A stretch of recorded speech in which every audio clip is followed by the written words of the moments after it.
Alright, hello and welcome to dev vlog number 11. In this dev vlog we got a bunch of new stuff to cover, so let's quickly go through some of the new things. So let's start with some of the UI changes. So the ability icons down here, they have the keybinds listed down here, so you can see right mouse button, Q, space, and E. It's not super readable at the moment, but it's at least there so you can kind of see it. Looking at ways currently to make that a little bit more visible. And then we got some new buttons. So we got buttons with hover states and disabled states and all that good stuff.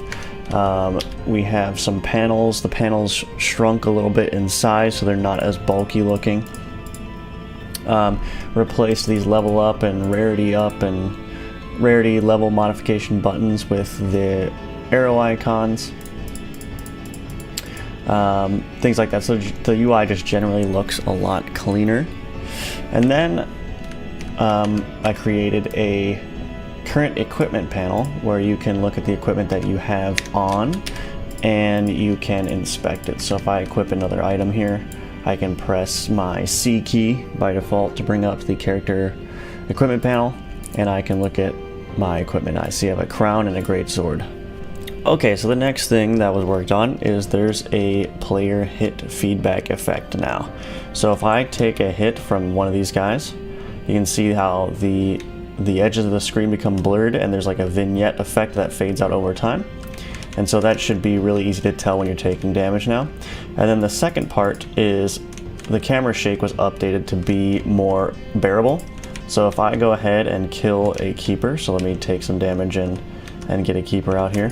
So if I kill a keeper, you can see that the camera shake happens like that. And when I kill a large group of enemies as well. So it's less obnoxious, I guess is the word. The next item is that there are new discovery notifications, little toast notifications that will appear in the top right. So when I go over this chest and I discover some items, I'll get a little toast notification that will tell me that I've discovered something new. Anytime you unlock anything at the Forge, whether it's a brand new item or you've unlocked a higher rarity or a new affix for a legendary version of that item, you will get that toast notification.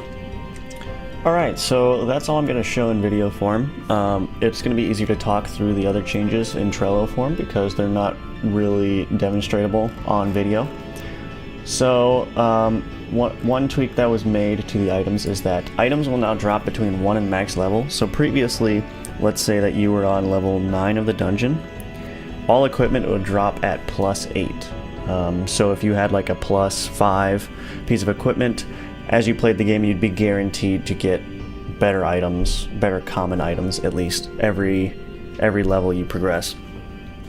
And what I found was that was not encouraging players to utilize the Forge and spend their money at the Forge. So this minor change was made where item levels will drop between 1 and the level of the dungeon that you're in, -1. So if you're in level 9, the max level of items is +8. So now, like rares and commons that will drop between 1 and 8 if you're on level 9. So you're not guaranteed to always get better items. The exception to this is that legendary items will always drop at their max level. So if you loot a legendary on level 9, it will be guaranteed to be +8. And what I've found in playtesting is that does encourage me to go to the Forge and upgrade my equipment or craft new stuff when I start to feel a little bit underpowered, so that's good. Okay, a number of bugs were fixed. I'm just going to go through these quickly. Finally fixed the issue where loot will get stuck out of bounds. I think it's fixed for good this time, so that's good. Bosses not spawned. Sometimes I did find a bug with that where if you did a certain navigation of the menus, the boss state would not be reset, so you would not get the boss to spawn if you were to go back into the game. Fixed an issue where player health was not reset on game finish. That is when you beat the game, it did not put you back at 20 HP. It would keep whatever you had, which was no good. Fixed a bunch of health bar issues, just some weird behaviors. It should behave as normal now. And then there are a couple of polish items that I'm also just going to talk through.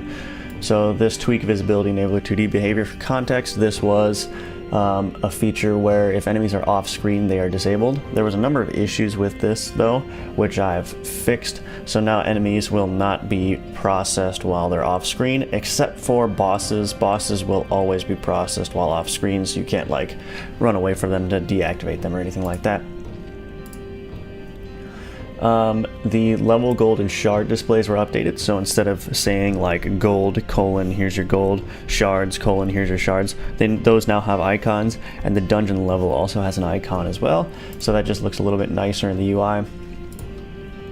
And you can see this in the video too, add effect for health returning to the player. So now when you get health added, it's just a little, an emitter with some red and pink particles that just flies towards you, just to let you know that you've gotten health back. You get health back instantly. You don't have to wait for the particles to actually come and hit your player. It's just more of an indicator that you're getting health back. And then I talked about this, the resizing of UI elements to make him less bulky, which worked out pretty nice. Okay, so as far as what's in progress, still working through some game balance and polishing. The UI still needs a little bit of work. We need to style some slider controls, so those are the controls in the options menu. And right now I am still waiting on the finalized pumpkin spawn assets, and then this boss will be complete, the pumpkin boss. And I'm currently playing with how to do character swapping and progression in the game. So I'm playing through that.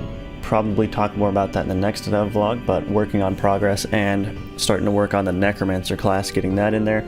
And yeah, that's that. So thank you guys so much for watching dev vlog number 11. If you guys are interested in following the progress of the game, I stream on Twitch Monday through Thursday at 7 p.m. Eastern Time. You can check out the other social links in the description below. Join the Discord if you want to chat about anything. And I will see you guys on the stream and in the next dev vlog.